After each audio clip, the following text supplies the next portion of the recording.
Bismillahirrahmanirrahim. Assalamualaikum warahmatullahi wabarakatuh. Alhamdulillahi rabbil alamin wa bihi nasta'in ala umuri dunya waddin. Wassalatu wassalamu ala asyrafil anbiya'i wal mursalin sayyidina wa maulana Muhammadin wa ala alihi wa sahbihi ajma'in, amma ba'du. Hadirin jamaah yang dirahmati Allah, terkait dengan apa yang sekarang terjadi di Palestina, sebenarnya ini ada hubungan secara langsung, tapi juga ada hubungan yang tidak secara langsung. Yang secara langsung memang kebetulan yang perang itu dua agama, tapi sebenarnya tidak secara langsungnya adalah tidak mentang-mentang agama Islam dan agama Yahudi lantas harus berperang. Cuma kalau yang melibatkan sekarang konflik di Palestina, itu yang perang itu adalah Yahudi yang boleh kita sebut sebagai ya katakanlah yang tukang perang gitu ya, dengan Palestina yang ya juga tukang perang. Nah, tukang perang sama tukang perang ngumpul lah gitu. Nah, jadilah perang. Korbannya ada, korbannya rakyat gitu ya. Rakyat di kedua belah pihak pastinya. Mau di Israelnya korban, banyak juga korbannya kan. Yang korban ini termasuk yang tidak suka perang juga sebenarnya gitu kan. Begitu juga di pihak Palestina, korbannya juga yang tidak suka perang pun jadi korban juga, penduduk sipil biasa. Itu yang rugi rakyatnya. Yang untung siapa Pak? Yang untung yang jual senjata. Nah, ya laris lah dagangannya kan. Kalau perlu perang terus aja, nggak usah berhenti karena ya kita kalau nggak jual senjata rugi kita gitu. Nah yang dibego-begoin yang pada bantuin aja gitu, itu dibego-begoin. Kenapa? Karena perang ini sudah ada dari zaman dulu Pak, nggak selesai-selesai. Kalau kita bandingkan perang Rasulullah SAW dengan siapapun musuhnya Nabi, itu ada akhirnya Pak. Perang dengan orang musyrikin Mekah itu selesai ketika Fathu Mekah. Ya udah selesai. Bahkan sebelum Fathu Mekah 2 tahun sebelumnya ada yang namanya perjanjian Hudaybiyah, selesai. Perang itu harus ada akhirnya, nggak bisa perang seumur hidup, itu nggak ada yang namanya perang abadi. Dalam Islam itu tidak ada. Perang itu ada tapi darurat aja. Kalau memang masih bisa perundingan perdamaian, pada akhirnya harus perundingan dan perdamaian. Apapun hasilnya walaupun merugikan, termasuk yang terjadi ketika Nabi Muhammad SAW itu harus menerima, katakanlah dalam tanda petik itu Nabi kalah ya dalam perundingan, dalam perjanjian Hudaybiyah itu kalah Pak. Bahkan sahabat sampai yang bilang, ini Anda Nabi betulan apa enggak sih? Sampai digituin Pak. Saking mereka tuh merasa kok gitu sih, hasil perundingannya sangat timpang dan merugikan. Tapi Nabi diam aja. Kenapa? Karena dibalik itu semua kan Nabi sudah punya planning yang jauh lah, yang nggak kebayang. Orang-orang yang semangatnya perang doang itu kesel Pak. Capek-capek kita latihan apa segala macam, lah pakai berhenti perangnya lagi. Itu sampai kualat sama Nabi sama bilang, Anda tuh Nabi betulan apa enggak sih? Segitunya Pak, saking dia hobinya perang gitu. Nah Islam itu bukan hobi perang, Islam itu hobi damai. Bahkan sama musyrikin Mekah ya pada akhirnya berhenti, pada orang-orang Yahudi di Madinah juga pada akhirnya berhenti juga sih, begitu ya. Jadi perangnya itu ada judulnya Pak. Ini perang memperangin apa nih sebenarnya, gitu kan? Bukan yang penting perang, yang penting bunuh, yang penting habisi dan sebagainya. Bukan. Perang itu bukan sakit hati, perang itu bukan dendam. Perang dalam Islam itu jihad suci, yang pada dasarnya membunuh nyawa manusia itu haram. Pada dasarnya kan haram. Ya kecuali kalau emang diizinkan. Nah perang itu tidak bisa langsung main, pokoknya semua orang Yahudi matiin aja di dunia ini. Ya enggak juga. Islam nggak pernah ngajarin kayak gitu. Nah ini dasarnya emang tukang perang, hobinya perang. Jadi kalau kemana-mana pokoknya perang aja lah gitu. Ya enggak juga, itu ngambek namanya. Nah jamaah sekalian, yang mau kita bahas ini bukan perang di Palestina sekarang. Yang mau kita bahas judulnya adalah Nabi Muhammad SAW dan Bani Israel. Pertanyaan paling dasar, kenapa kita bicara tentang Bani Israel? Begini Pak, di dalam Al-Quran banyak sekali ayat Al-Quran yang bicara tentang Bani Israel.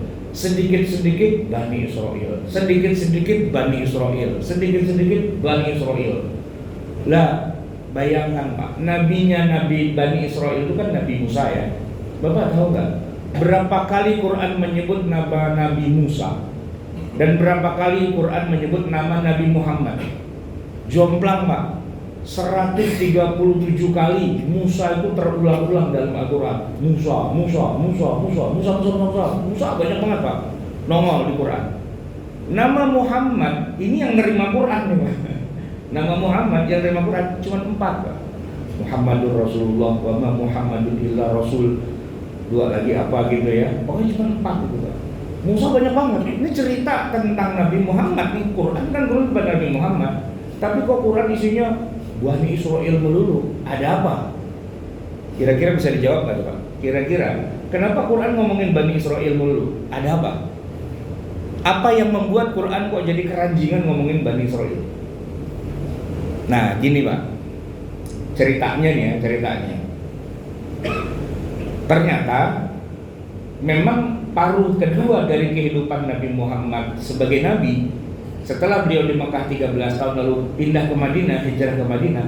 Nah, 10 tahun terakhir Nabi hidup itu di Madinah, memang gaulnya, ketemunya, istilahnya interaksinya memang dengan Bani Israel. Itu di Madinah. Dan konflik-konflik yang terjadi itu juga dengan Bani Israel. Jadi kalau Quran banyak ngomongin Bani Israel, wajarlah ya. 10 dari 23 tahun itu Nabi ributnya tiap hari sama Bani Israel dengan segala haru birunya lah begitu. Satu. Yang kedua Pak, ini 13 tahun di Mekah, Quran itu turunnya masih rada jarang-jarang. Itu pun kalau turun ayatnya pendek-pendek. Jadi kalau Bapak perhatikan surat-surat yang ada di Juz Amma itu ya, itu kan pendek-pendek tuh Pak. Ya kan sasaran kita lah kalau taraweh kuliah kulhu kan gitu ya. Nah itu surat-surat yang turun di Mekah, ngomongin orang-orang Mekah. Ada li ilafi Quraisyin ilafihim, itu Quraisy Mekah. Ada tabat yada abila habil watab, itu Mekah gitu kan. Ada watini wa zaituni wa turi sinina wa hadzal baladil amin, itu Mekah. Pendek-pendek, jarang-jarang Pak. Jadi walaupun 13 tahun, tapi suratnya sedikit, pendek-pendek dan jarang-jarang. Begitu Nabi hijrah ke Madinah, nah itu ayat Pak turun kayak hujan Pak. 7 hari 7 malam kagak berhenti-berhenti. Panjang-panjang Pak. Al-Baqarah itu panjang-panjang Pak. Ada ayat yang 282 kalau nggak salah ya. 282 itu satu halaman Pak. Kebayang kan, satu halaman dari ujung paling kanan atas sampai ujung paling kiri bawah. Itu kalau disuruh nggak boleh napas loh. Wah itu susah Pak bacanya, satu halaman nggak boleh napas. Itu di Madinah Pak. Jadi ayat-ayat Madinah sering turun panjang-panjang. Dan kalau udah ngomong ayat di Madinah, apalagi kalau bukan mengomentari interaksi Nabi dengan Bani Israel gitu. Jadi pertanyaan saya terjawab tuh Pak. Ada 2 jawabannya. Kenapa kita ngomongin Bani Israel? Karena Quran penuh sesak dengan kisah-kisah interaksi Nabi dengan Bani Israel ya. Dan ayatnya kenapa jadi banyak banget? Karena ayatnya panjang-panjang dan sering turun begitu. Nah jamaah sekalian, lalu apa kata Quran tentang Bani Israel di zaman Nabi Muhammad? Ini yang unik Pak. Ternyata Bani Israel yang di zaman Nabi Muhammad itu terdiri dari 3 kelompok dan 2 fase. 3 fase tapi 2 fase lah gitu. Ada fase awal, ada fase akhir. Ada 3 kelompok. Ada kelompok yang saya nggak membagi berdasarkan sukunya, semua saya anggap sama. Cuman gini Pak, ada yang ketemu sama Nabi langsung masuk Islam. Ada. ada Abdullah bin Salam, ada Ka'ab al-Ahbar, dan yang lain-lainnya. Lalu ada yang ketemu sama Nabi, ya nggak masuk Islam sih, tapi damai. Dalam arti ya udah hidup berdampingan, saling melindungi, saling menjaga dan seterusnya. Nah yang ketiga, masuk Islam kagak, ya damai juga kagak. Cuman kalau diajak, ayo kita ribut beneran, buka baju lu kalau berani. Nggak berani Pak. Yahudi itu kalau suruh adu jotos langsung ngilang dia Pak, gitu. Cuman di belakang itu Pak, nah itu Pak. Makanya jamaah sekalian, ini yang Yahudi yang nomor 3 nih Pak. Ini kacau nih Pak. Pecah dua lagi. Mereka nggak, sebenarnya itu mereka kafir Pak. Sebenarnya nggak masuk Islam dan kerjaannya memusuhi Nabi. Cuman kalau diajak berhadap-hadapan, mereka nggak siap. Nah, mereka inilah yang kemudian begini Pak, pura-pura masuk Islam, tapi hatinya enggak. Itu yang kemudian disebut di dalam Al-Quran sebagai orang-orang munafik. Orang-orang munafik. Munafik itu Yahudi Pak sebenarnya. Dia kafir, pura-pura masuk Islam, gitu. Berhadapan dengan Nabi Muhammad secara head to head nggak berani. Kenapa nggak berani? Ya nggak enak juga. Soalnya bukan apa-apa. Promotornya Nabi Muhammad pertama kali hijrah ke Madinah itu yang ngajak itu ya mereka, Bani Israel. Bukannya siapa-siapa, tapi Bani Israel. Dan bahwa mereka mengajak Nabi Muhammad ke Madinah hijrah itu karena keimanan mereka akan ada Nabi yang terakhir, yaitu Nabi Muhammad Sallallahu Alaihi Wasallam. Mereka mengakui Pak, Nabi Muhammad itu Nabi. Makanya kalau suruh head to head bunuh Nabi, ribut sama Nabi nggak berani dia. Tapi main belakang. Nah ini Pak yang kacau Pak. Ini kelompok Yahudi yang ketiga. Saya harus refresh dulu ya, kita breakdown dulu satu-satu. Kalau yang Yahudi yang masuk Islam Pak, emang jumlahnya nggak banyak.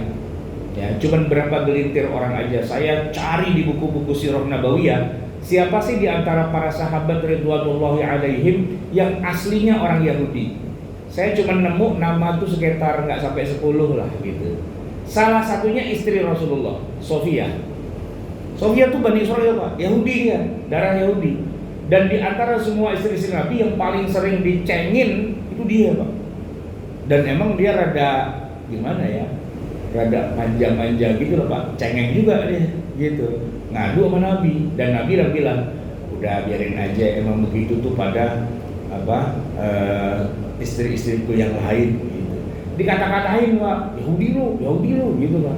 Padahal dia udah masuk Islam, udah login dia, nggak ada masalah gitu. Nah cuman ya namanya orang kesukuan Pak ya, susah.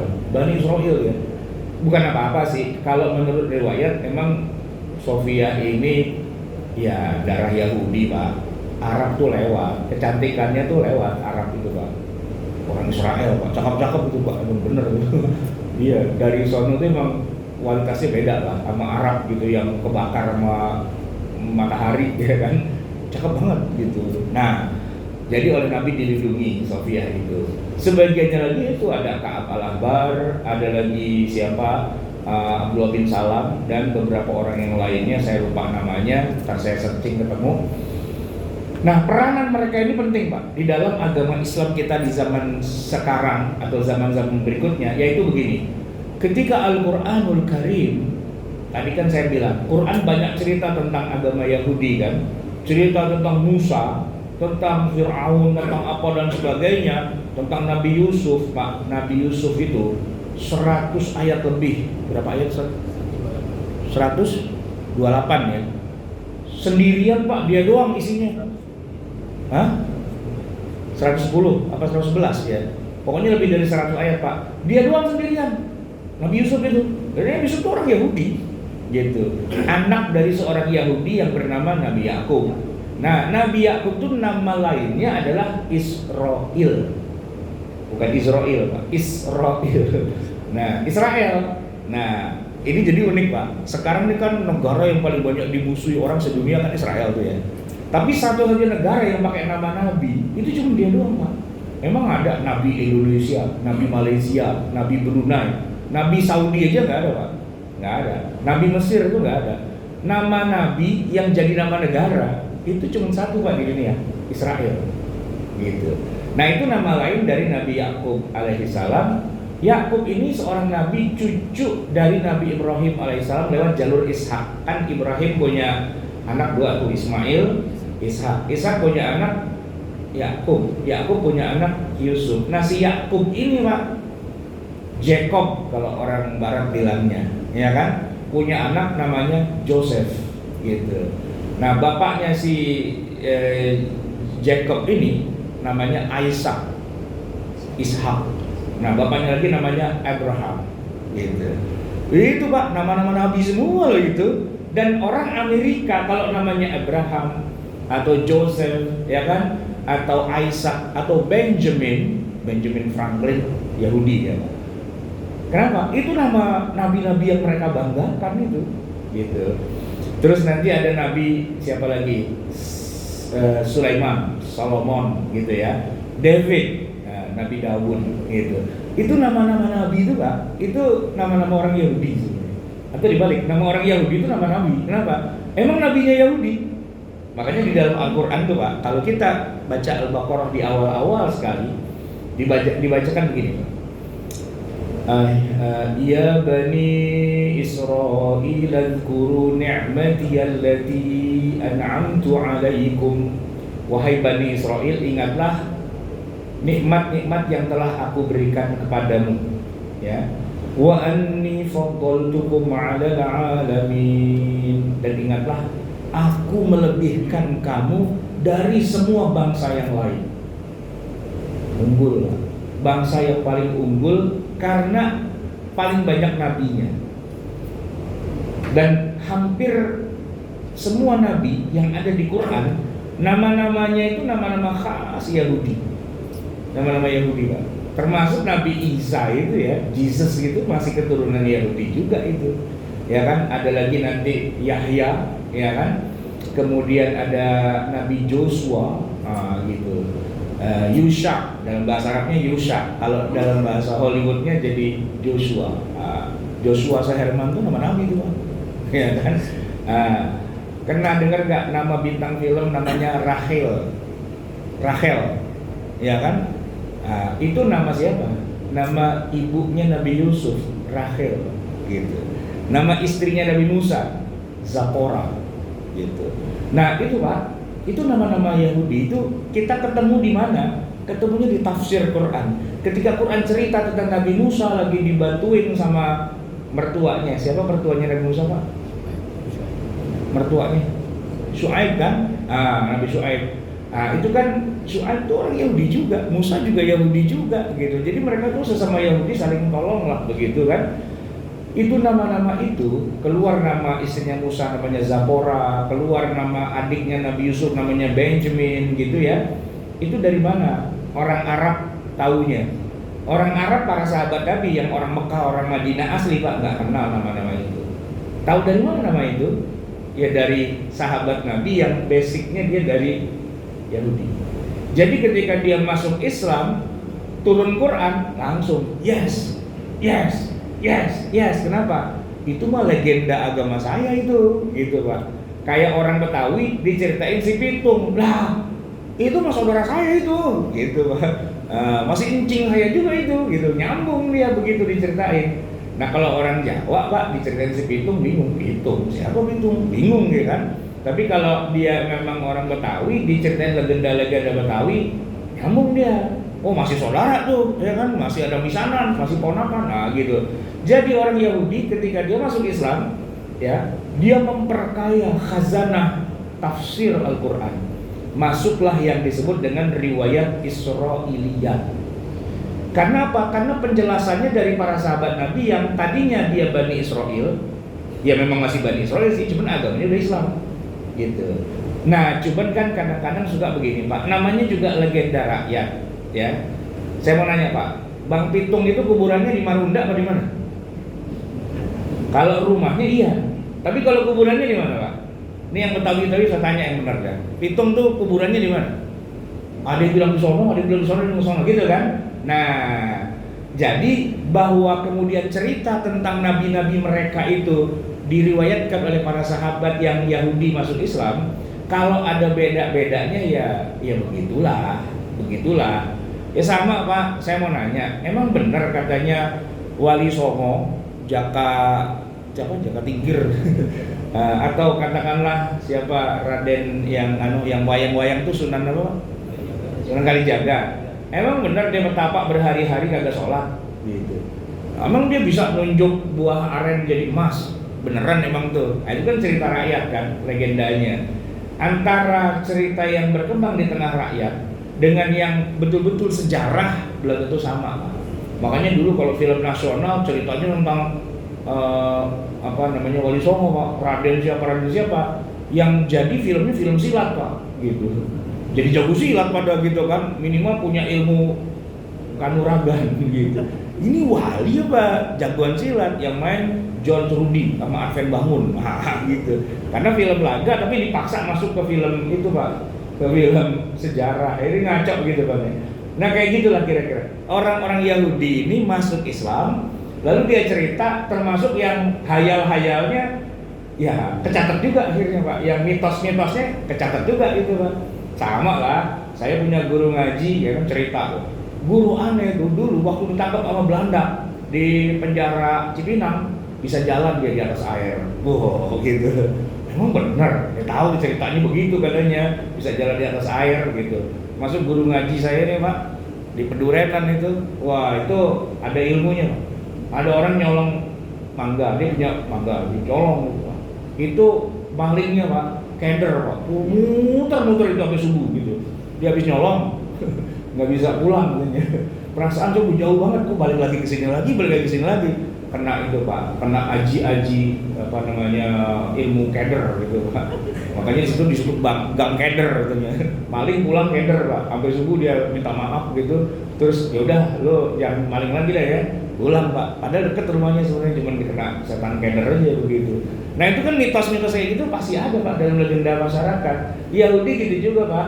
Nabinya kan pada punya mukjizat, tapi kadang-kadang tambahan-tambahnya ya itulah rada-rada keren. Makanya kalau baca Quran, baca tafsir, ada riwayat Israiliyat antara percaya nggak percaya. Kata Nabi, ente jangan tolak, tapi ente juga jangan percaya 100%. Ente selidiki aja. Namanya Israiliyat. Itu Yahudi yang masuk Islam, ya.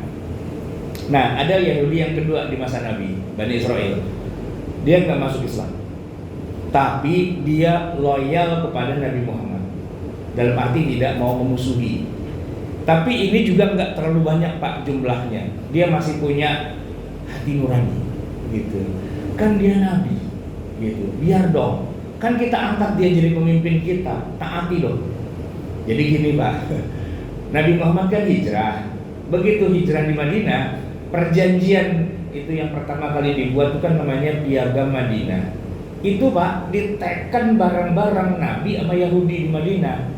Kita bikin fakta pertahanan bersama. Kalau saya, kata Nabi, diapa-apain sama orang Arab suku saya, kalian bantuin saya. Siap. Nah Yahudi di Madinah itu juga, kalau dia dimusuhin sama siapapun termasuk sama orang Arab, Nabi juga bantuin gitu. Tapi yang jadi pertanyaan adalah begini, waktu perang Badar kemana tuh Yahudi pada kagak ikut? Analisanya Pak, Yahudi nggak ikut karena perang Badar itu sebenarnya kecelakaan. Jadi sebenarnya nggak niat perang sih. Nabi cuma mau merampas kafilah dagang orang Arab yang lewat. Karena itu hartanya Nabi dan para sahabat kan ditinggal di Mekah, diambil mereka. Sekarang kafilah dagangnya lewat sini, yuk kita sergap. Nah berarti yang berangkat itu hanya yang orang Mekah saja. Orang Madinahnya atau para Yahudinya nggak ikut. Itu urusan lu sama lu deh gitu kan. Harusnya sih ikut Pak, tapi nggak tahu gimana mereka nggak ikut. Nah dalam perang Uhud, nah harusnya Yahudi ikut Pak. Ini perang bukan perang agama, perang antara Mekah dengan Madinah gitu loh. Orang Madinah itu Islam dan Yahudi berperang bersama-sama melawan orang-orang Arab. Karena Yahudi itu musuh Arab juga Pak. Ini asal tahu latar belakangnya begini Pak. Sekedar buat nambah pemahaman ya. Jadi orang-orang Yahudi itu kan keturunan para nabi dan rasul. Di tangan mereka tuh ada Taurat. Dan isi Taurat tuh sama persis dengan yang ada di Quran, kecuali nanti Quran kemudian lebih disempurnakan. Jadi isinya tuh ada tentang keimanan, ada tentang akidah, tentang muamalah, tentang syariah, tentang hari akhir dan sebagainya. Jadi orang Yahudi semua sama tuh Pak sama Nabi Muhammad, satu server. Sama-sama percaya adanya para malaikat, Jibril, Mikail, Israfil, Israil. Itu 4 malaikat tuh Pak, itu nama Yahudi loh. Jibril, Gabriel, gitu Pak. Jibril, apakah Mikail tahu? Mikail Jackson, ya, Michael Jackson, nah gitu. Terus Israfil, Israel gitu ya. Terus, nah kemudian juga percaya pada semua nabi dan rasul Yahudi Pak. Termasuk Yahudi itu percaya akan ada rasul terakhir. Walaupun nggak disebutkan dari mana orangnya, tapi akan ada nabi terakhir. Dan Nabi Muhammad itu ya, salah satu sebab kenapa terpilihnya Nabi Muhammad, salah satunya Pak, atas doa-doa Yahudi. Orang-orang Bani Israel ini perang sama orang Arab karena mereka mengajarkan agama samawi, percaya pada nabi, percaya pada rasul, percaya pada kitab suci, termasuk percaya pada hari akhir. Tapi orang Arab nggak mau terima Pak. Orang Makkah itu paling-paling gitu, nggak mau terima. Padahal mereka punya Nabi Ibrahim sebenarnya. Cuman uniknya Pak, Nabi Ibrahim itu oleh mereka tidak diakui sebagai nabi, cuman sebagai leluhur yang punya jasa banyak, yang disucikan, bahkan dibikin patungnya dan disembah Nabi Ibrahim itu Pak. Tapi bahwa Nabi Ibrahim itu mendapat wahyu, membawa risalah, mereka nggak percaya. Dan paling parahnya lagi adalah mereka tidak percaya adanya kehidupan sesudah kematian. Jadi kalau orang udah mati, ya udah mati aja. Ngapain pakai hidup-hidup lagi? Ngapain pakai ada surga neraka? Ngapain pakai ada hisab? Ngapain ada mahsyar? Ngapain ada hari kiamat? Itu bohong, itu mitos. Itu kepercayaan orang dulu, asatirul awalin. Itu orang Mekah Pak. Nah orang Yahudi enggak begitu. Allah itu di langit, ya, tapi menurunkan syariat, dibawa oleh para malaikat, dipilihlah manusia menjadi nabi dan rasul, lalu diberikan kitab suci. Gitu. Ada 114.000 nabi dan rasul. Sebentar lagi akan turun yang terakhir, itu kata Yahudi. Nah Yahudi nih Pak, perang sama orang Arab, ngeributin begituan, ngeributin rukun iman sebenarnya. Arab gak percaya rukun iman, Yahudi percaya rukun iman. Arab tidak punya rukun Islam, Yahudi punya rukun Islam. Yahudi itu Pak, sholat, puasa, zakat, haji. Walaupun hajinya bukan ke Ka'bah tapi ke Baitul Maqdis. Rukun Islam yang 5 itu ada di Yahudi Pak. Nah jadi kalau boleh dibilang saat itu sebelum Nabi Muhammad diutus ya, Islam itu ya Yahudi itu Pak, gitu. Agama Islam yang dibawa oleh para nabi dan rasul terakhir itu tersisa ya di kalangan Yahudi itu. Nah berhadapan dengan orang-orang musyrikin yang tidak percaya adanya kenabian, kitab suci, hari akhir, perang Pak. Yahudi sama Arab gitu. Gedebuk, Yahudi kalah. Dan akhirnya mereka pasrah dah, udah emang susah nih Arab nih diaturnya, ya nggak mau percaya juga sama agama samawi. Nah mereka bertahan cuma sampai di Madinah, lalu mereka berdoa, ya Allah, Engkau telah menjanjikan ada nabi yang terakhir. Ya sudahlah ya Allah, turunkanlah nabi terakhir itu di tengah orang Arab. Biar orang Arab aja tuh ribut sama Arab, sesama Arab biar dia ribut. Kita mau udah nggak kuat ya Allah. Doa orang Yahudi Pak dikabulkan Allah. Lahirlah Nabi Muhammad dan dia yang jadi nabi terakhir. Dan masalah pun pindah dari Yahudi lawan Arab jadi Arab lawan Arab. Gitu Pak. Yahudi kipas-kipas aja dia. Mantap lah ya. Allah turunkan di tengah Mekah Nabi Muhammad.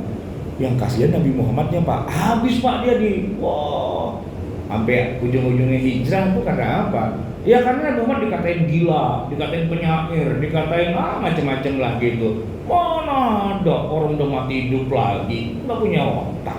Gitu-gitu lah Pak. Ya kan? Dimusuhin Pak. Sampai terakhirnya Nabi gimana ya cari selamat gitu, cari peluang ke Habasyah, kayaknya nggak bisa juga. Ke Taif, wah lebih parah lagi. Terus tiba-tiba lagi haji nih Pak, enak-enak, ada orang Arab juga sih dari Madinah bilang begini, ya Muhammad, ya Rasulullah, engkau adalah seorang nabi, kami ingin masuk ikut agama Anda. Kata Nabi, lu Arab tapi lu percaya sama tiada Tuhan selain Allah Muhammad Rasulullah, bagaimana ceritanya? Tenang, kami mau baca syahadat dulu. Baca syahadat, berapa orang? 5 apa 6 orang. Terus ngobrol kan sama Nabi, dibilang gini, di negeri kami di Madinah itu ada orang-orang Bani Israel. Mereka lah yang mengajarkan akan ada nabi yang terakhir, dan mereka yang ngasih tahu disinilah nabinya itu. Dan mereka juga yang bilang, temui nabi itu dan ajaklah pindah ke Madinah. Gitu. Nabi kaget juga, ada ya orang masuk Islam di Mekah ini. Ya udah gitu. Tapi Nabi waktu itu belum pindah, masih di Mekah. Tahun berikutnya itu orang-orang yang pada masuk Islam Pak, rombongan lebih banyak lagi, 72 orang.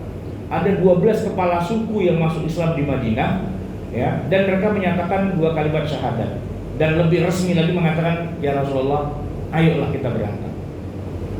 Nah maka berangkat Rasulullah 2 bulan kemudian.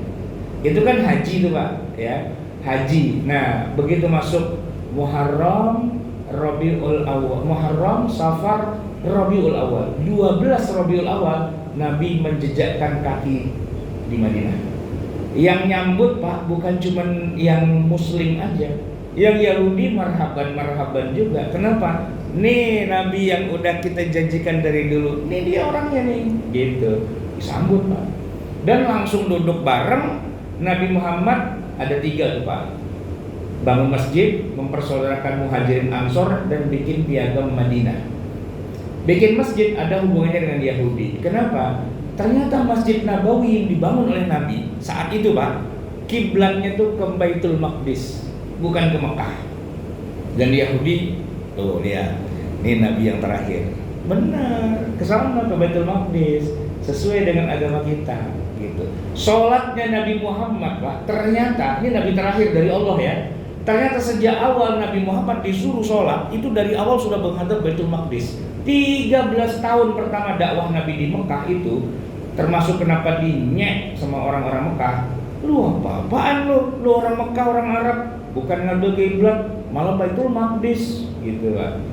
Kata Nabi Muhammad, ya gue disuruhnya ke sono, ini Tuhan saya sama Tuhannya Yahudi, Allah juga, dan disuruhnya ke sono, sholatnya ke sono Pak. Terbukti begitu Nabi hijrah, bikin Masjid Nabawi pertama, kiblatnya ke Baitul Maqdis, gitu. Kalau puasa belum ada Pak di Mekah. Tapi Nabi tiba-tiba dapat surat, dapat ayat yang memerintahkan beliau untuk puasa. Puasalah kamu sebagaimana diwajibkan kepada umat sebelum kamu. Lah, Yahudi dong. Nabi nanya, saya disuruh puasa, cuman puasanya bagaimana ya? Kata Yahudi, oh kalau kami puasa itu setiap setahun sekali, yaitu setiap tanggal 10 bulan Muharram. Oh gitu. Ada apa itu? Nah, kita memperingati peristiwa Fir'aun ditenggelamkan dan Nabi Musa, Nabi kami, itu dimenangkan.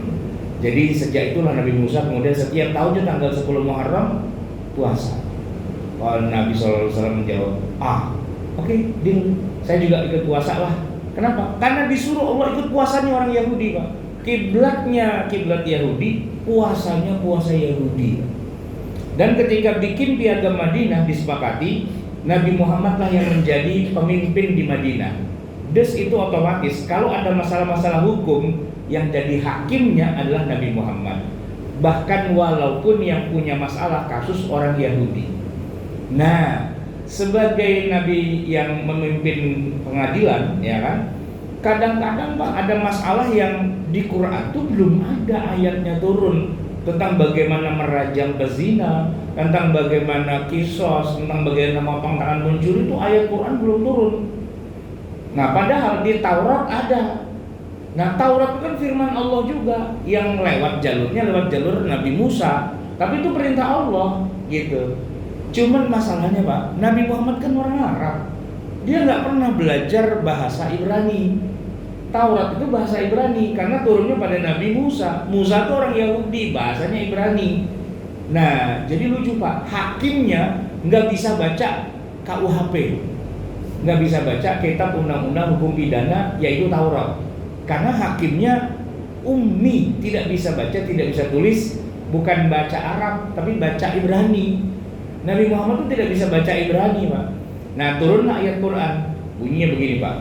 Fas'alu ahla dzikri in kuntum la ta'lamun. Tanyakan kepada para ahli Taurat, ya, ulama-ulama Bani Israel, kalau kamu nggak tahu hukumnya tuh kayak gimana. Jadi sidang nih, Pak, apa kasusnya? Zina. Nabi panggil ulamanya Bani Israel, sini. Kalau zina isinya suruh ngapain kita? Oh, dirajam, oh gini. Nabi putuskan. Jadi Nabi memutuskan perkara hukum di Madinah itu di awal-awal pakai Taurat, Pak. Nggak salah, karena Taurat itu firman Allah dan Quran belum turun. Maksudnya ayat-ayat tentang hukum-hukum Islam itu belum turun. Nggak apa-apa pakai Taurat dulu aja. Memang itu perintah Allah, it's okay gitu. Nah, jadi di masa itu, Pak, semua Yahudi itu pro Nabi Muhammad, pendukung Nabi Muhammad. Mereka adalah sponsorship kedatangan Nabi Muhammad ke Madinah. Nah, baru kemudian ini masalah nih, Pak, ya. Ketika Allah menghendaki, ini kan Nabi Muhammad nabi terakhir, agama terakhir. Nggak mungkin dong nabi terakhir, agama terakhir, tapi hukumnya pakai Taurat. Lah kan Taurat turunnya udah lama. Udah, kalau dari zaman Nabi, Pak, itu kalau mundur ke Nabi Isa udah 600 tahun. Mundur ke Nabi Musa 1300 tahun. Bayangin, 1300 tambah 600 itu berapa tahun, Pak? Udah ribuan tahun.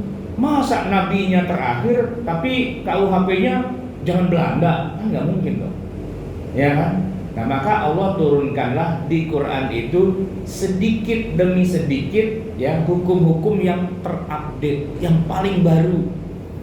Nah, secara umum, Pak, ini yang kemudian nanti menimbulkan iri hati, dengki, dan gak suka dari kalangan Yahudi. Kenapa? Loh kok jalan sendiri sih? Diawali dengan sebuah ayat begini, Pak. Qad nara taqalluba wajhika fis sama' falanwalliyannaka qiblatan tardaha fawalli wajhaka syatral masjidil haram. Jreng. Pertama, Pak, tiba-tiba saja Nabi memindahkan arah kiblatnya Masjid Nabawi ke arah sebaliknya. Tadinya tuh, Pak, bagian belakang tuh tempat ahli sufah, tempat mereka tidur-tidur di belakang, itu jadi tempat pengimaman, dan yang sana, Pak, berubah jadi tempat orang pada jobless, gak punya rumah, dan itu pada tidur di situ di belakangnya.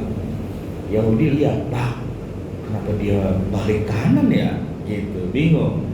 Kata Nabi, baru saja turun perintah dari Allah untuk saya disuruh menghadap dari Baitul Maqdis ke Masjidil Haram. Itu ayatnya. Fawalli wajhaka syatral Masjidil Haram. Dek, Yahudi langsung, waduh, kok berubah ya? Gitu. Gak lama turun lagi. Syahrul Ramadan alladzi unzila fihi al-Qur'an hudan lin-nasi wa bayyinatin minal huda wal furqan. Faman syahida minkumus syahra falyasumhu. Bulan Ramadan itu bulan turunkan Al-Quran. Siapa yang ketemu dengan bulan Ramadan, wajiblah dia puasa.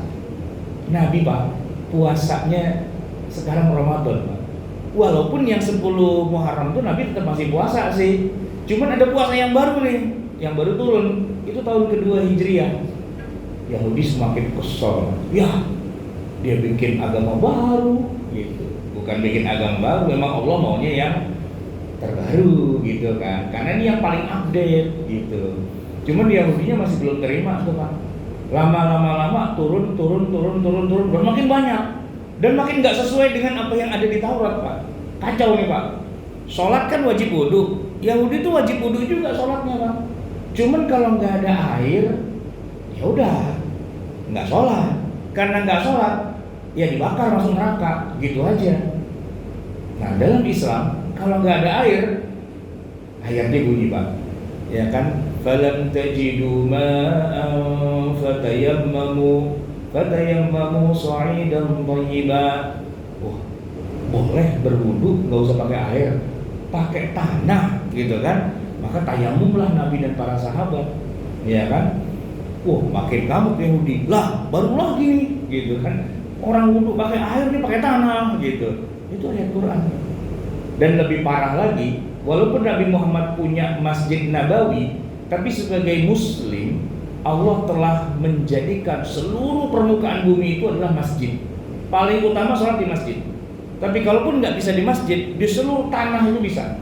Dan Nabi kemudian sholatnya juga di mana saja, di atas tanah. Termasuk Pak, di dalam Masjid Nabawi ternyata Nabi tidak menggelarkan karpet. Kenapa? Karena Allah berfirman, dalam hadis Nabi disebutkan, wa ju'ilat liyal ardu masjidan, dan telah Allah jadikan seluruh permukaan tanah itu adalah tempat sujud. Maka Masjid Nabawi itu tidak ada karpetnya, sujudnya di tanah. Sementara masjidnya orang-orang Yahudi Pak, itu ada karpetnya, yang kalau mereka masuk sudah taruh di luar, gitu Pak. Nah sementara Nabi dan para sahabat, masjidnya nggak ada karpetnya, di atas tanah beneran. Kalau sujud teplok gitu, kotor di sini Pak. Dan sholatnya pakai sendal. Dan oleh karena itu maka di zaman Nabi belum pernah ada kasus sahabat sholat di Masjid Nabawi terus begitu pulang sendalnya hilang, itu belum pernah. Kenapa? Ya karena nggak ada maling sendal di situ, nggak dipakai. Paling ada maling sendal di tempat Yahudi paling gitu kan. Nah, wa ju'ilat liyal ardu masjidan wa tahura. Tanah itu adalah media untuk bersuci. Wah, makin parah nih. Muhammad dengan agamanya ini makin menjadi-jadi gitu kan. Kesel Pak Yahudi. Apalagi Nabi Muhammad itu ternyata dibolehkan makan bangkai. Ada di Quran Pak, ya kan? Jadi aslinya ayatnya begini. Hurrimat alaikumul maitatu waddamu wa lahmul khinziri wa ma uhilla li ghairillahi bih. Awalnya gitu dulu. Diharamkan kamu makan bangkai, darah, daging babi dan apa yang disembelih selain Allah. Tapi terusannya Pak, famanid turra ghayra baghin wala 'adin fala itsma 'alaihi. Yang terpaksa harus makan enggak dosa. Jadi, kalaupun itu babi, kalaupun itu bangkai, kalaupun itu disembelih dengan nama selain Allah, tapi kalau terpaksa di tengah gurun pasir pilihannya makan babi apa mati, maka pilihannya adalah makan babi. Itu nggak ada dalam Yahudi kayak gitu-gitu. Mati-mati aja udah gitu. Fisabilillah gitu Pak. Ya kan? Tapi dalam Islam ternyata dibolehkan. Bahkan urusan bangkai ini Pak, Nabi mengatakan, "Uhillat lana maitatani." Ada dua jenis bangkai yang dihalalkan khusus buat kita doang. Apa itu? As-samaku wal jarad. Ikan dan belalang. Nabi Muhammad Pak makan ikan, biarpun ikannya udah mati terdampar di pinggir pantai itu paus, udah jadi bangkai, halal. Yahudi nggak boleh, haram. Ikan tuh harus disembelih juga Pak, sembelih dengan baca Bismillahirrahmanirrahim gitu Pak. Kita makan aja, mati bodo amat. Kita nggak pernah Pak menyembelih ikan tuh nggak ada Pak. Ya kebayang kan kalau ikannya ikan teri, gimana nyembelih? Teri 2 kilo lagi gitu kan, nyembelihnya susah gitu kan. Jadi yang kita makan ikan itu semua bangkai Pak, gitu kan, aman gitu. Terus menyembelih hewan, Yahudi tuh nggak boleh Pak makan barangan, hanya boleh makan dagingnya saja. Nah, Nabi Muhammad boleh makan lemaknya, syuhumahuma, syuhumnya, lemaknya, gajinya itu halal, termasuk tulangnya, sumsumnya dan sebagainya itu halal. Bahkan seluruhnya halal kecuali kotorannya itu nggak boleh gitu kan. Walaupun secara praktek orang Arab tetap nggak makan, tetap makan dagingnya. Tapi kalaupun terpaksanya harus makan lemak, gaji, jeroan dan sebagainya, nggak haram. Cuman buat orang Arab jijai gitu aja. Nah tapi nggak haram. Makanya orang Indonesia Pak yang nggak punya rasa jijai itu Pak, santai aja itu. Seekor sapi dari ujung paling depan sampai belakang tuh dimakan semua Pak. Hidungnya tuh cingurnya, rujak cingur ya kan. Lidahnya lidah sapi jadi sate padang ya kan. Ada otaknya, ada sampai buntutnya Pak, ada sop buntut. Kakinya yang ceblok-ceblok di kotoran itu Pak, wah jadi sop kaki gitu kan. Belum lagi isi jeroan Pak. Wah, dimakan Pak sama kita itu. Orang Arab kalau melihat, wah gitu Pak dia. Karena kalau buat orang Arab jeroan itu jorok Pak, karena emang itu kan kotoran dan itu kantongnya, anduknya itu kan kotoran, kantong kotoran gitu kan. Nabi Muhammad SAW itu pernah Pak dihina oleh pamannya Abu Lahab. Di depan pintu rumahnya itu ditaruhin itu Pak, ususnya onta, ya kan, isi perutnya onta dengan kotorannya pasti. Itu Pak, yang nangis itu bukan hanya orang Islam, Pak. Orang kafir pun nangis juga. Segitunya lu Abu Lahab sama ponakan sendiri juga musuhan sih musuhan, tapi jangan pakai beginian dong, gitu. Malah saat itu ada Abu Thalib lewat. Siapa nih? Mau Abu Lahab, adek lo.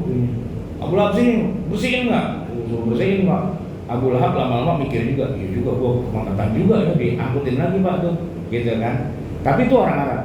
Kita Pak, seandainya depan pintu rumah kita ditaruhin jeroan, buka apaan tuh? Jeroan. Alhamdulillah. Masak soto Betawi gitu. Untuk babat gitu ya kan. kolesterol gitu ya kan. Tapi itu halal gitu Pak, halal. Jadi unik gitu dalam agama Islam tuh halal. Jadi banyak perubahan dalam syariat yang tadinya Nabi masih disuruh istilahnya ikut jadi co-location-nya dari servernya orang Yahudi. Sekarang Nabi punya data center sendiri langsung dari Allah, dan rata-rata itu sangat humanis, sangat user friendly Pak. Syariat Islam yang turun pada Nabi itu user friendly, yang bikin gedek orang Yahudi itu. Enak banget nih begitu doang Pak. Kisos ya.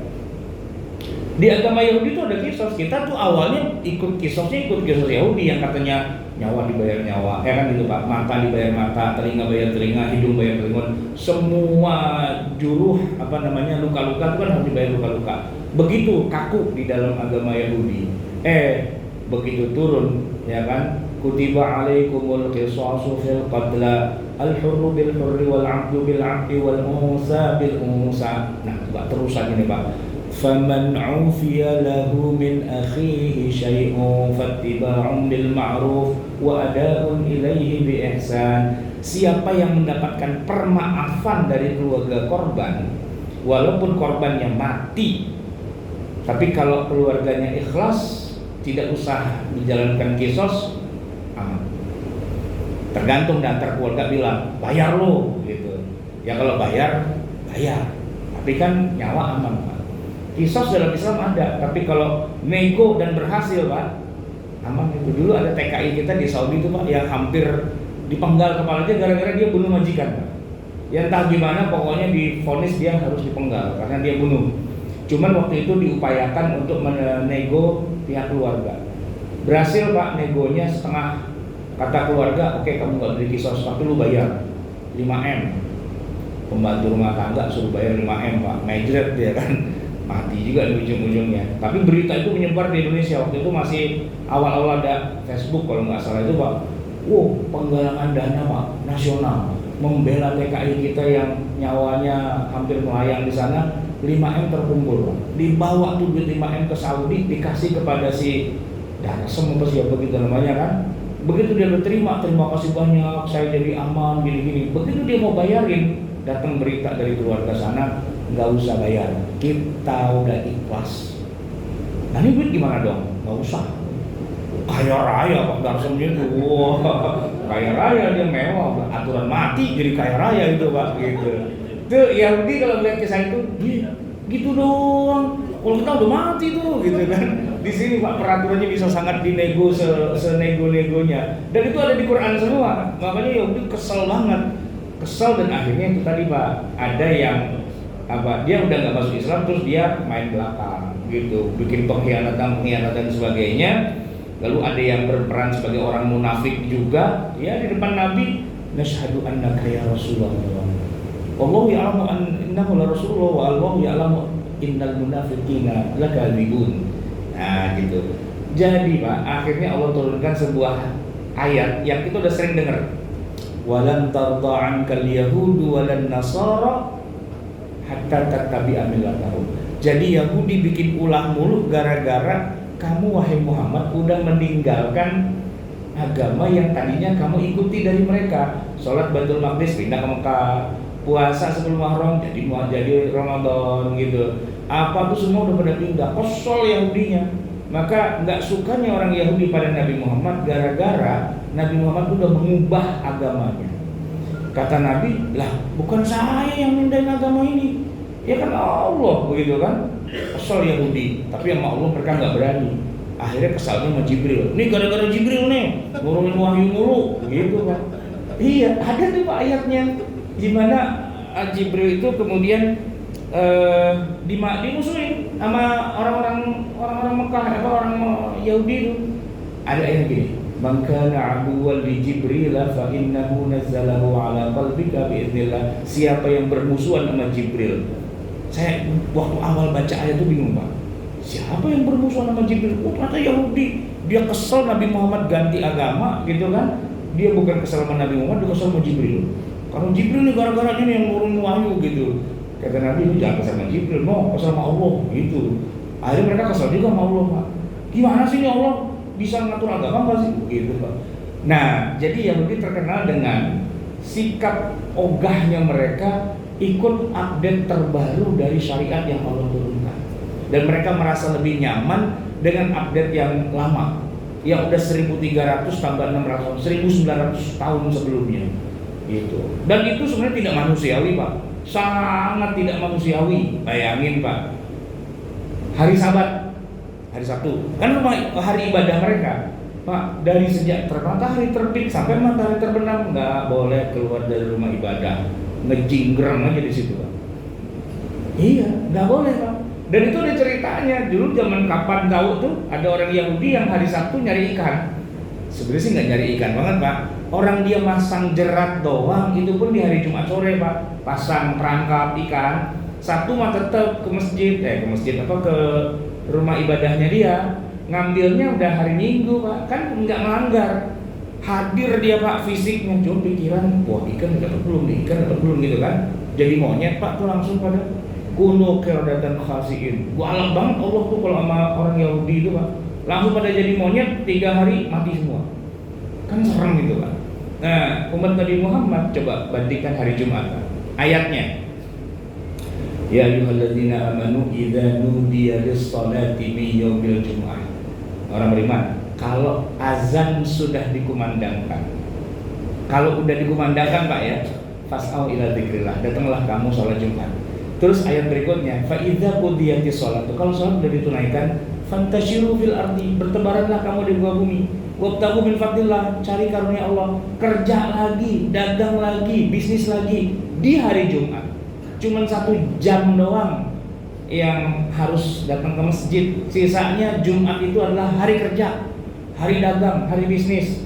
Pak, kalau Yahudi, Pak, kayak gitu, Pak. Jadi monyet semua itu, Pak. Iya kan?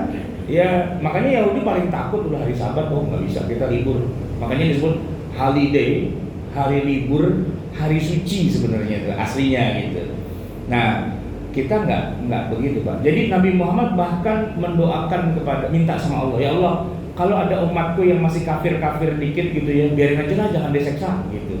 Itu, Pak, waktu Nabi ditimpukin batu sama orang-orang Taif, kan paling batu tuh, Pak, sampai mau mati itu kan, Nabi nangis lah, Nabi doa.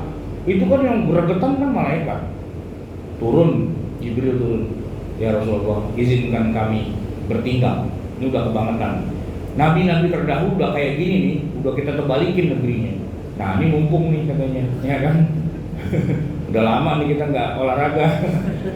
Mau kita terbalikin di gunung-gunung Taif gitu. Kata Nabi, no, nggak bisa. Jangan samakan aku dengan nabi-nabi sebelum. Kalau nabi-nabi dulu terserah dia urusannya. Kesel sama umatnya angkat tangan, ya Allah hancur, Pak. Ya kan, Nabi Nuh yang diselamatin cuma 1 bahtera doang, Pak. Sisanya mati semua. Firaun yang diselamatin bala tentaranya Bani Israel doang. Bala tentara Firaun mati semua. Umatnya Nabi Lut itu, Pak. Nabi Lut yang suruh keluar, Lut kamu keluar sama pengikutmu. Kenapa? Itu mau dibalikin tuh negeri Sodom itu. Sekarang jadi danau laut mati buat sekarang gitu kan. Umat terdahulu begitu. Gila Nabi Muhammad, jangan. Aku jangan. Udah pada siap nih, udah mau terbalikin gitu kan. Enggak, saya masih berharap mereka masuk Islam. Dan benar, Pak, 10 tahun kemudian orang Taif itu yang pada antri di Madinah mau masuk Islam, ngantri, Pak. Panjang tuh barisannya. Lu dapat giliran jam berapa lu? Ntar bisa. Ini baru jam 7 pagi. Bisa. Panjang banget. Karena semua mau menyetor muka, ya Rasulullah. Dulu tuh waktu 10 tahun lalu saya masih anak tanggung, ya Rasul. Saya yang nimpukin Anda tuh waktu itu, gigi Anda patah tuh saya tuh yang melemparin gitu. Sekarang saya minta maaf ya Rasul, saya mau masuk Islam, baca kalimat syahadat. Pada begitu semua, makanya panjang.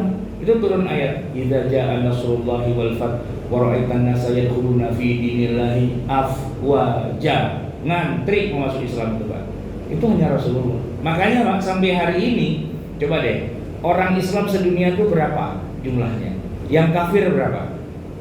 Islam nggak sampai 2 miliar Pak. Dari penduduk muka bumi yang 7 miliar. Artinya 5 miliar orang itu kafir Pak. Ini kalau kita masih di zaman Nabi Musa nih Pak, atau zaman Nabi Nuh, 5 miliar mati semua tuh Pak. Ya, dikit-dikit gempa, dikit-dikit apa mati. Lu kafir sih lu, mati lu jadinya gitu Pak. Tapi kalau zaman kita sekarang enggak, kafir aja, hidup aja. Malah mereka makmur, malah mereka kaya gitu kan. Ini kalau seandainya kita hidup di zaman Nabi Musa, Nabi yang lain-lain, yang hidup cuma kita doang Pak yang Islam. Indonesia tuh makmur, Malaysia makmur, Brunei makmur, Jepang hancur gitu, Korea hancur, RRC hancur gitu. Negeri-negeri yang nggak ada orang Islamnya hancur dah pokoknya begitu. Tapi atas berkat doa Nabi Muhammad SAW, jangan ya Allah. Kenapa? Biarin aja. Biar mereka nanti punya kesempatan suatu ketika masuk Islam. Itu Nabi Muhammad SAW. Itu kan bedanya di situ. Nah maka dakwah Nabi Muhammad itu kemudian mudah menyebar ke seluruh dunia karena user friendly, ya kan, mudah diikuti, simple kalau dibandingkan dengan Yahudi. Dan Yahudi Pak sampai hari ini nggak berkembang agamanya. Itu berdasarkan data statistik, saya lupa ya, sekarang baru sekitar 15 atau 20 juta Pak. Coba Pak ketik di Google, berapa jumlah populasi Yahudi di seluruh dunia? Sekitar 20 juta, 25 juta. 25 juta Pak dikit. DKI Jakarta dan sekitarnya saja udah 20 juta tuh Pak yang macet-macetan itu, ya kan? Apalagi di Israel tuh dikit banget tuh. Seandainya umat Islam yang 1,9 miliar rame-rame ke sono, nggak usah perang Pak, kencingin aja banjir itu Pak sebenarnya Pak. Ya apalagi orang kita kan pada makan jengkol, makan pete itu, wah pada mabok gitu Pak. Ya kan? Kalau seandainya bicara jumlah gitu. Tapi memang mereka menjaga kualitas gitu. Orang Yahudi Pak, kalau dia baca Talmud, baca kitab sucinya, dia bisa nangis-nangis karena paham. Kalau kita baca Quran, kita nangis-nangis karena nggak paham gitu. Apaan sih ini gitu. Imam baca Pak, imamnya nangis Pak. Nah jamaah di belakang nangis juga, tapi nangis solidaritas. Iya, kenapa? Ya habis imam nangis, masa kita kagak nangis Pak? Saya nih Pak di belakang ngantuk sebenarnya Pak, cuma samping kanan nangis, samping kiri nangis, depan nangis, belakang nangis. Dalam hati saya, wah kualat saya kalau gak nangisnya, nangis gitu kan, nangis Pak sejamaah gitu. Begitu udah selesai, ngobrol nih sama imam, tapi bacaan luar biasa itu, sampai nangis-nangis kayak gitu. Ngomong-ngomong tuh cerita tentang apa sih? Apa jawaban imam? Tahu, emang gua tahu. Tugas gua mau membaca doang, mana nangis udah. Masalah paham mah kagak gitu. Nggak paham Pak. Nangis doang. Bukan di sini Pak, bukan Pantai Marunda, soalnya gitu yang pada begitu Pak, ya kan? Nggak paham. Kalau orang Yahudi Pak, mereka hari ini pada fasih bicara pakai bahasa mereka, apa tuh bahasa Ibrani, dan Tauratnya berbahasa Ibrani, dan kalau mereka baca Taurat mereka paham. Nah kalau kita, Qurannya bahasa Arab, boro-boro kita bisa bahasa Arab, bisa sih Pak, Arab maklum, gitu Pak. Nah jadi ya kesimpulannya gini Pak, Yahudi yang bermusuhan sama Nabi ada, yang tidak bermusuhan juga ada, yang masuk Islam juga ada, gitu ya, di zaman Nabi. Nah kalau yang bermusuhan sama Nabi dihabisin sama Nabi, dihabisin. Karena mereka berkhianat tuh Pak, akhirnya apa? Mereka di mahkamah militer kan, dan akhirnya mereka divonis mati. 600 orang tuh mati itu, dihukum mati oleh Nabi, oleh hakimnya begitu saat itu. Jadi kalaulah kita ngomong hubungan antara Nabi Muhammad dan Bani Israel, ada yang mesra, ada yang pengkhianat, dan ada yang hidup berdampingan. Nah, yang hidup berdampingan itu Pak jarang tersebut, apalagi yang masuk Islam. Yang kebanyakan disebut di Quran itu yang tadi yang kacau-kacau itu Pak, yang ribut-ribut. Tapi Nabi gini Pak, pernah dengar gak hadis bahwa Nabi wafat dalam keadaan berhutang? Pernah dengar gak? Hutang sama siapa? Sama Yahudi. Kok bisa? Bukan Yahudi musuh. Oh bukan Yahudi yang itu, Yahudi yang dilindungi oleh Nabi. Sebagian Yahudi yang mau damai sama Nabi, tidak bermusuhan, itu justru mereka dimusuhin sama senior-seniornya. Lalu oleh Nabi dibilang sini, kumpul di sini. Saya yang melindungi kalian. Biarin tuh preman-preman kalian tuh saya yang jaga gitu. Jadi Nabi hidup bersama orang Yahudi yang damai. Nah, gitu. Hari ini gitu juga Pak. Di Israel tuh Yahudi yang bukan perang banyak, tapi yang nggak suka perang juga ada. Gitu. Nah, oleh karena itu yang perang ya bukan perang, yang mau damai ya damai. Terus harusnya gimana? Ya harusnya perang berhentilah, ya perundingan lah apa gitu ya. Pokoknya jangan perang. Kenapa? Karena perang tuh pertama nggak seimbang, yang kedua ya kematian di kedua belah pihak. Nabi Muhammad terkenal dengan nabi yang paling anti dengan perang. Dr. Muhammad Imarah ini terakhir Pak mengatakan semua perangnya Nabi itu kalau dijumlah korbannya hanya 386 saja. Sedikit banget perang itu. Kenapa? Karena ada adegan di mana Nabi lagi perang terus tiba-tiba Nabi bilang berhenti. Kenapa? Ini saudara kita semua ngapain perang? Gitu Pak.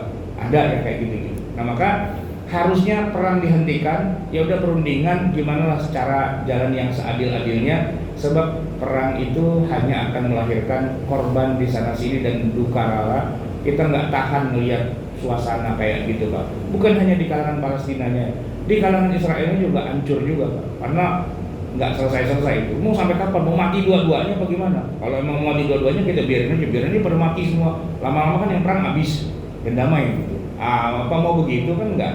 Ya kan? Ya sudahlah kalau bisa berhenti aja perangnya. Kalian tuh gak usah ribut tentang masalah kayak semua bisa diselesaikan dengan jalan damai pada dasarnya.